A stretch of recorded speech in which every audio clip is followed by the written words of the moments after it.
నిన్నటి నుంచి ఎడతెరిపి లేకుండా రెండు తెలుగు రాష్ట్రాల్లో విస్తారంగా కుండపోత వర్షాలు కురుస్తున్నాయి. ప్రధానంగా తెలంగాణలో దాంట్లో కామారెడ్డి జిల్లాలో చాలా భారీ స్థాయిలో వర్షపాతం నమోదైంది. కేవలం 5-6 గంటల్లోనే 42 సెంటీమీటర్ల వర్షపాతం నమోదు కావడం అంటే అది మామూలు విషయం కాదు. ఒక కుంభవృష్టి, అత్యంత కుంభవృష్టి అని చెప్పొచ్చు. కామారెడ్డి జిల్లా రాజంపేట మండలంలోని అరగొండలో 42 సెంటీమీటర్ల వర్షపాతం నమోదైంది.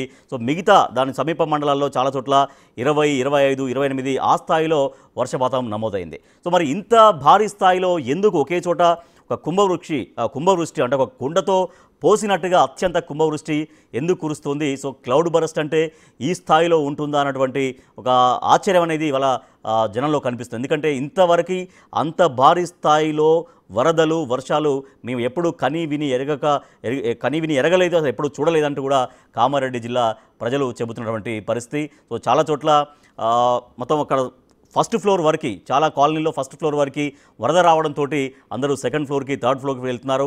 చాలా చోట్ల వాళ్ళకి రెస్క్యూ ఆపరేషన్స్ కూడా కొనసాగుతున్నాయి.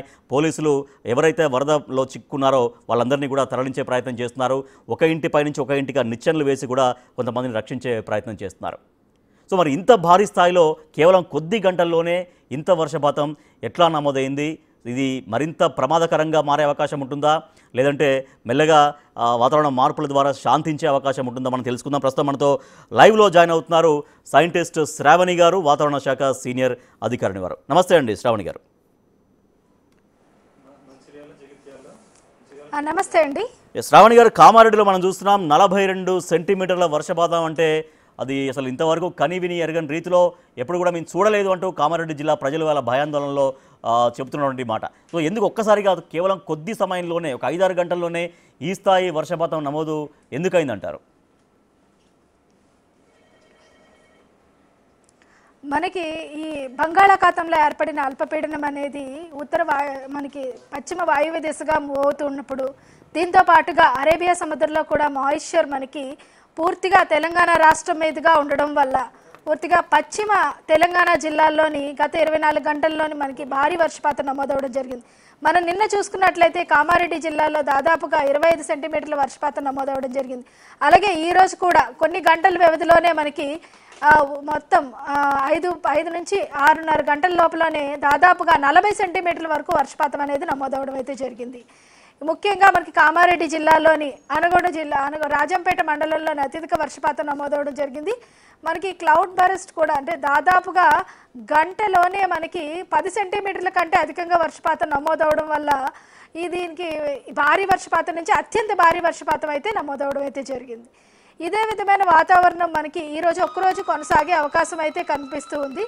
ముఖ్యంగా కామారెడ్డి జిల్లాలో ప్రస్తుతానికి చూసుకున్నట్లయితే కొద్దిగా సాధించినప్పటికీ మనకి ఉత్తర జిల్లాలైన నిజామాబాద్, నిర్మల్లో కూడా ఇదే విధమైన వాతావరణం కొనసాగే అవకాశం ఉంది. నిర్మల్ మరియు నిజామాబాద్, ఆదిలాబాద్, మంచిర్యాల పరిసర ప్రాంతాలు అక్కడక్కడ భారీ వర్షపాత సూచనలు అయితే కనిపిస్తూ ఉన్నాయి వచ్చే 3 గంటల్లో కూడా. అంటే శ్రావణి గారు, ఇది క్లౌడ్ బరస్ట్ అంటే ఈ స్థాయిలో ఉంటుందా? మామూలుగా జనరల్గా ఒక 10 సెంటీమీటర్లు, 12 సెంటీమీటర్లు అనేది ఎక్కువగా వింటూ ఉంటాం. కానీ క్లౌడ్ బరస్ట్ ఒకే దగ్గర ఇంత కేంద్రీకృతమై ఇంత స్థాయిలో అంటే మామూలుగా అంటే వాతావరణ శాఖ అధికారులుగా మీరు కానీ లేకపోతే ఇంకా ఆఫీసర్స్ కానీ ఊహించారా ఈ స్థాయిలో అక్కడ రేపు కుండపోత వర్షం కురవబోతుంది అనేది ఏమైనా ఎస్టిమేట్ చేయగలిగారా నిన్న? అంటే నిన్న చూసుకున్నట్లయితే మనకి భారీ నుంచి అతి భారీ వర్షపాతం వచ్చే అవకాశం ఉందని మనం ఎక్స్పెక్ట్ చేయడం అయితే జరిగింది. ఎందుకంటే ఈ మధ్యన చూసుకున్నట్లయితే మనకి వాతావరణంలో ఏర్పడిన మార్పు వల్ల గత 5 ఏళ్లలోని దాదాపుగా చాలా చోట్ల ఒకే చోట మనకి కుండపోత వర్షపాతం అనేది నమోదవడం జరుగుతూ ఉంటుంది. దాదాపుగా గత ఏడాది మనకి 24లో చూసుకున్నట్లయితే ములుగుతో పాటుగా దక్షిణ ఖమ్మం జిల్లాలు, అలాగే విజయవాడ పరిసర ప్రాంతాల్లో భారీ నుంచి అతి భారీ వర్షపాతం నమోదవడం జరిగింది. అలాగే అత్యంత భారీ వర్షపాతం, కొద్దిగా వరదలు కూడా సంభవించడం జరిగింది. అలాగే ములుగు, జయశంకర్ భూపాలపల్లిలో 2023లో కూడా 60 సెంటీమీటర్ల వర్షపాతం నమోదవడం అయితే జరిగింది. ఒకే రోజులోని మొత్తం జయశంకర్ భూపాలపల్లి మరియు ములుగు, వెంకటాపురంలో మండలంలో మనకి నమోదవడం జరిగింది. అదేవిధంగా ఈ మనకి అల్పపీడన ప్రాంతాలు ఏర్పడినప్పుడు దాని యొక్క ప్రభావంతో పాటుగా మనకి పూర్తిగా 2 సముద్రాల నుంచి మాయిశ్చర్ కానీ సెంట్రలైజ్డ్ అయ్యి తెలంగాణ మీదుగా ఉన్నప్పుడైతే మనకి ఖచ్చితంగా ఇటువంటి అత్యంత భారీ వర్షపాత సూచనలు భారీ వర్షపాతం అనేది నమోదవడం జరుగుతూ ఉంటుంది. ఈ ఏడాదిలో చూసుకున్నట్లయితే కామారెడ్డిలోనే అత్యధికంగా వర్షపాతం అయితే ఇప్పటి వరకు నమోదవడం జరిగింది.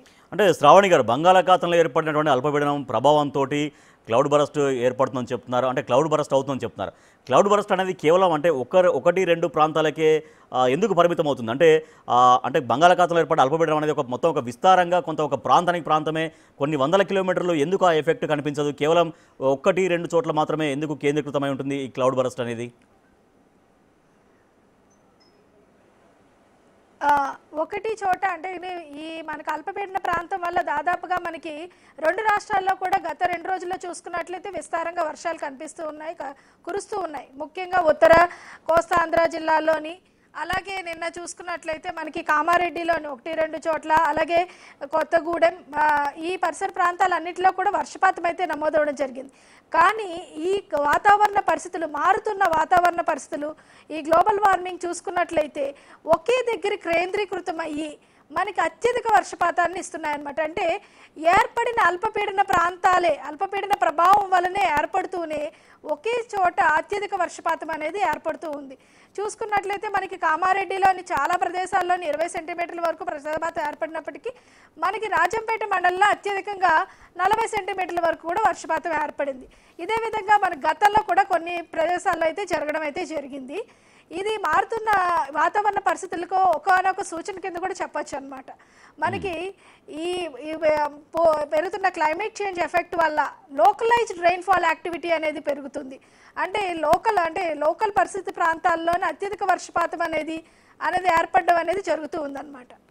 శ్రావణి గారు, ఒకసారి అంటే మీ దగ్గర మ్యాప్ ఉంటుంది కదా, మీ వెనకాల మ్యాప్ ఉంది కాబట్టి ఒకసారి మ్యాప్ పైన పూర్తిగా ఎక్స్ప్లెయిన్ చేయగలరా? అంటే నేను అసలు కామారెడ్డిలో ఎక్కడెక్కడ ఎంత ఎఫెక్ట్ అయింది, దానికి గల కారణాలు ఏంటి అనేది ఏమన్నా మీరు మ్యాప్ ద్వారా ఎక్స్ప్లెయిన్ చేయగలరా ప్లీజ్? మన కామారెడ్డి చూసుకున్నట్లయితే ఆల్రెడీ మేము రెడ్ అలర్ట్ అనేది ఇష్యూ చేయడం జరిగింది. మెదక్, కామారెడ్డిలో మనకి అత్యంత భారీ వర్షపాతం నమోదవడం జరిగింది. ముఖ్యంగా కామారెడ్డి, మెదక్, నిజామాబాద్, అదేవిధంగా సంగారెడ్డిలో మనకు ఆరెంజ్ అలర్ట్ కంటిన్యూ చేస్తూ ఉన్నాం. అలాగే మనకి వచ్చే 3 గంటల్లో కూడా మనకి నిర్మల్ పరిసర ప్రాంతాల్లో కూడా మనకి భారీ నుంచి అతి భారీ వర్షపాతం నమోదయ్యే అవకాశం ఉన్నది. ప్రస్తుతానికి ఎల్లో అలర్ట్, వచ్చే 3 గంటల్లో అతి భారీ వర్షపాతం ఏర్పడే అవకాశం ఉన్నందున నిర్మలకు కూడా ఆరెంజ్ అలర్ట్ అనేది కంటిన్యూ చేయడం అయితే జరుగుతుందన్నమాట. చూసుకున్నట్లయితే మనకి నిజామాబాద్ పరిసర ప్రాంతాల్లో, నిర్మల్లో మనకి కొద్దిగా వర్షపాతం అనేది అవుతూ ఉంది. నిజామాబాద్, దక్షిణ నిజామాబాద్, అలాగే ఉత్తర నిజామాబాద్ పరిసర ప్రాంతాల్లోని వర్షపాత సూచనలు అధికంగా కనిపిస్తూ ఉన్నాయి. అలాగే నిర్మల్ పరిసర ప్రాంతాల్లో కూడా మనకి భారీ వర్షపాత సూచనలు అయితే ఎక్కువగా ఉన్నాయి. రైట్ శ్రావణి గారు, అయితే చాలా చోట్ల కుంభవృష్టి కురవడం, దానికి సమీప ప్రాంతాల్లోనే కొన్ని చోట్ల అసలు వర్షం ఉండకపోవడం, తర్వాత కొన్ని ప్రాంతాల్లో టోటల్గా ముసురు మాత్రమే పడుతూ ఉంటుంది. అంటే అక్కడికి సమీపంలో ఒక 10-15 కిలోమీటర్ల దూరంలోనేమో కుంభవృష్టి కురుస్తుంటుంది, కొన్ని చోట్ల అసలు వర్షమే కనిపించదు, కొన్ని చోట్లనేమో చిన్న ముసురు మాత్రమే కురుస్తూ ఉంటుంది. దానికి కారణం ఏంటండి? అక్కడ అంత పరిసర ప్రాంతాల్లో వాతావరణంలో ఎందుకు ఆ చేంజెస్ ఉంటాయి జనరల్గా?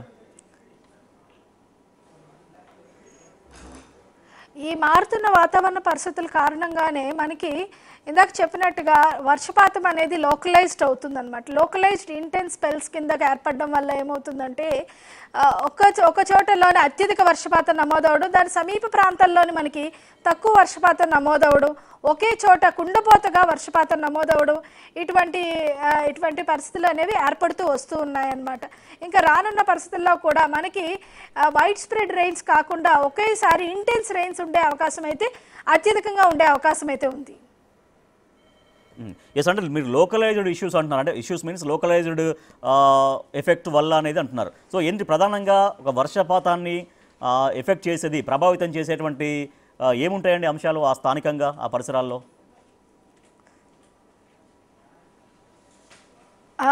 అంటే లోకలైజ్డ్ ఎఫెక్ట్ అంటే ఇక్కడ చెప్పుకునేది ఏంటంటే, ఇంతకు ముందు మనకి ఈ అల్పపీడన ప్రభావం వల్ల ఏమంటే మనకి పూర్తిగా వైడ్ స్ప్రెడ్, అంటే మొత్తం ప్రదేశం అంతా వర్షపాతం ఒకే విధంగా ముసురు పట్టినట్టుగా, అలాగే భారీ నుంచి అతి భారీ కానీ భారీ వర్షపాతం కానీ నమోదవడం జరిగేది.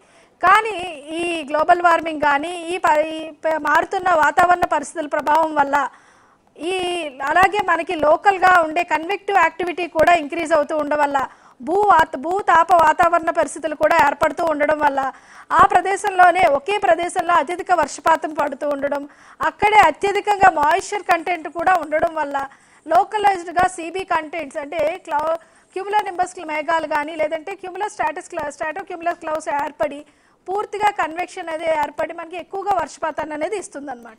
శ్రావణ్ గారు, క్యూములోనింబస్ మేఘాలు అంటారు, అంటే క్యూములోనింబస్ మేఘాలు ఎట్లా అంటే అవి ఎట్లా ఫామ్ అవుతాయి, దానికి కారణం ఏంటి? క్యూములోనింబస్ ఎగ్జాక్ట్గా అసలు ఏంటి క్యూములోనింబస్ మేఘాలు అంటే? క్యూములోనింబస్ మేఘాలు కానీ అంటే మనకి మేఘాల్లోని చూసుకున్నట్లయితే వాటి యొక్క చేరుకునే ఎత్తును బట్టి అంటే దాదాపుగా 11 నుంచి 12 కిలోమీటర్ల వరకు కూడా మనకి ఈ మేఘాలు విస్తరణ ఉండడం, అంతేకాకుండా ఎక్కువగా విస్తరించడం, ఒకేసారి మనకి కంటిన్యూస్గా డౌన్ పోర్స్ కానీ కంటిన్యూగా ఇచ్చే వాటిని క్యూములోనింబస్ మేఘాలు అంటారు. ఇవి మనం చూసుకున్నట్లయితే ఈ మాన్సూన్ అంటే ఋతుపవనాల కాలంలోని కొద్దిగా క్యూములో స్ట్రాటస్ అనే మేఘాలు అనేవి ఎక్కువగా ఏర్పడి కంటిన్యూస్గా రెయిన్ ఇస్తూనే ఉంటాయన్నమాట. ఇవి ఎండాకాలంలో మనకి క్యూములోనింబస్ మేఘాలు ఎక్కువగా ఏర్పడి ఒక అరగంటలోనో గంటలోనో అత్యధిక వర్షపాతాన్ని ఇచ్చి వెళ్ళిపోతూ ఉంటాయి. కానీ ఈ క్యూములో స్ట్రాటస్ మేఘాలు అనేవి ఏర్పడడం వల్ల మనకి ఋతుపవనాల కాలంలోని సాధారణంగానే కింది స్థాయిలో అత్యధికంగా మాయిశ్చర్ ఉండడంతో పాటుగా ఈ క్యూములోనింబస్ మేఘాలు కూడా ఏర్పడి ఇటువంటి భారీ నుంచి అతి భారీ వర్షపాతం అనేది ఏర్పడుతూ ఉంటుందన్నమాట. ఓకే, అంటే ఇప్పుడు జనరల్గా శ్రావణి గారు, ఇప్పుడు బంగాళాఖాతంలో వాయుగుండం అంటారు, అల్పపీడనం అంటారు, ఉపరితల ఆవర్తనం అంటారు, ద్రోణి అంటారు, ఇవన్నీ డిఫరెన్స్ ఏంటండి వీటికి అసలు? అంటే ఏది ఒక హై లెవెల్ ఏంటి దాంట్లో? పీడన ప్రభావం వల్ల ఏర్పడే వాటినేనంటే అంటే అల్పపీడన ప్రాంతాలుగా కొన్ని ఉంటాయి. అల్పపీడన ప్రభావం వల్ల ఏమవుతుందంటే ఆయా ప్రదేశంలోని కొంచెం అధిక పీడన ప్రాంతం నుంచి అల్పపీడన ప్రాంతానికి మనకి బలమైన గాలులు వేయడం వల్ల బంగాళాఖాతంలోని మనకి ఎక్కువగా మనకి మాయిశ్చర్ కంటెంట్, వాటర్ కంటెంట్ ఉండడం వల్ల లిఫ్ట్ అవడం వల్ల వాటర్ సైకిల్ అన్నట్టుగా మేఘాలు ఏర్పడి మనకి పూర్తిగా ఆ చుట్టుపక్కల వర్షపాతం అనేది ఇస్తూ ఉంటుంది. ఈ అల్పపీడన ప్రాంతాలు అనేవి మనకి ఒక్కొక్కసారి ల్యాండ్ మీద ఉంటాయి, ఒక్కోసారి మనకి సీ మీద కూడా ఉంటాయి. సీ మీద ఎక్కువగా ఉన్నప్పుడు ఏంటంటే ఎక్కువ మాయిశ్చర్ కంటెంట్ని ట్రాక్ చేయడం వల్ల మనకి అత్యధిక వర్షపాతం అనేది వస్తుంది. ముఖ్యంగా ఋతుపవనాల కాలంలోని మాన్సూన్ ట్రఫ్ అనేది ఒకటి ఉంటుంది. మాన్సూన్ ట్రఫ్ వెంబడి మనకి ఈ అల్పపీడన ప్రాంతము, అదేవిధంగా అల్పపీడనం కాస్త కొద్దిగా అల్పపీడన ప్రాంతం కాస్త ద్రోణి నుంచి అదేవిధంగా ఈ అల్పపీడనం నుంచి మనకి వాయుగుండం కింద మారడం, అలాగే వాయుగుండం నుంచి మనకి అత్యధిక వర్షపాతం అనేది ఇవ్వడం జరుగుతుంది. తర్వాత ఋతుపవనాల కాలం తర్వాత నుంచి మనకి అల్పపీడన ప్రాంతం నుంచి మనకి వాయుగుండం నుంచి అలాగే తుఫానుల కింద కూడా మారే అవకాశం ఉంటుందన్నమాట. ఓకే, సో ఇవాళ కామారెడ్డిలో 42 సెంటీమీటర్స్ వర్షపాతం నమోదైంది. అంటే రేపు ఎల్లుండి ఇంకా వేరే చోట్ల కూడా ఈ స్థాయిలో వర్షం కురిసేటువంటి అవకాశం కనపడుతోందా, లేదంటే మళ్ళీ కామారెడ్డి మీదనే ఈ దాదాపుగా అల్పపీడనం అనేది లేదండి, అల్పపీడనం అనేది కొద్దిగా మనకి ల్యాండ్ మీదకి వస్తున్నప్పుడు దాని యొక్క నీటి ఆవిరి శాతం అనేది కూడా తగ్గుతూ ఉండడం వల్ల దాని ప్రభావం పూర్తిగా తగ్గుతూ ఉంటుంది. పూర్తిగా మనకి కామారెడ్డి ప్రాంతం కాకుండా కొద్దిగా మనకి ఇంటీరియర్ ఒడిశా పరిసర ప్రాంతాలకు చేరుకున్నప్పుడు మనకి కొద్దిగా సెంట్రల్ నాగ్పూర్ పరిసర ప్రాంతాల్లో అధిక వర్షపాతం ఇవ్వడం, తర్వాత ఇంటీరియర్ కర్ణాటక మరత్వాడ ఈ పరిసర ప్రాంతాల్లో అధిక వర్షపాతం ఇస్తుంది. కాబట్టి మనకి కామారెడ్డి ఈ పరిసర ప్రాంతాల్లో తగ్గే అవకాశం అయితే కనిపిస్తుంది. చూసుకున్నట్లయితే మనకి కామారెడ్డి అలాగే మెదక్ జిల్లాలకి ప్రస్తుతానికి శ్రావణి గారు, ఇప్పుడు వర్షపాతాన్ని సెంటీమీటర్స్లో మిల్లీమీటర్స్లో కొలుస్తుంటారు. సో ఎగ్జాక్ట్ సెంటీమీటర్స్లో కొలవడం అంటే ఎట్లా ప్రామాణికం, ఎట్లా దాన్ని నిర్ణయిస్తారు? 10 సెంటీమీటర్లు, 15 సెంటీమీటర్లు, ఇప్పుడు 42 సెంటీమీటర్లు అనేది ఆ కొలమానం ఎట్లా, ఎందుకోసం సెంటీమీటర్లలో చెప్తుంటారు దాన్ని? ఆ యొక్క ప్రదేశం నుంచి దాదాపుగా 200 స్క్వేర్ కిలోమీటర్స్ వరకు కూడా ఒక రెయిన్ గాజ్ అనేది ఏర్పాటు చేయడం జరుగుతుంది. రెయిన్ గాజ్లో మనకి ఫిల్ అయిన వాటర్ను బట్టి గంటకి ఎన్ని మిల్లీమీటర్ల వర్షపాతం ఏర్పడుతూ ఉంటుంది. అలాగే గంటలోని కంటిన్యూస్గా మనకి డౌన్ పోర్స్ ఉంటే గంటలోని మిల్లీమీటర్లు అంటే 100 మిల్లీమీటర్లు ఈజ్వల్ 1 సెంటీమీటర్గా అనుకొని మొత్తానికి గంటలోని ఎన్ని సెంటీమీటర్ల వర్షపాతం నమోదవడం జరిగింది. ఒక్కొక్కసారి చూసుకున్నట్లయితే మనకి కంటిన్యూస్గా వర్షపాతం నమోదైనప్పటికీ 20 నుంచి 30 మిల్లీమీటర్ల వరకు మాత్రమే వర్షపాతం ఉంటుంది. అది చిరుజల్లుల కింద చెప్పొచ్చు. అదే కాకుండా కంటిన్యూస్గా డౌన్ పోర్ ఉండడం వల్ల ఒక గంటలోనే మనకి అధికంగా 10 సెంటీమీటర్లు కూడా వర్షపాతం నమోదవచ్చు.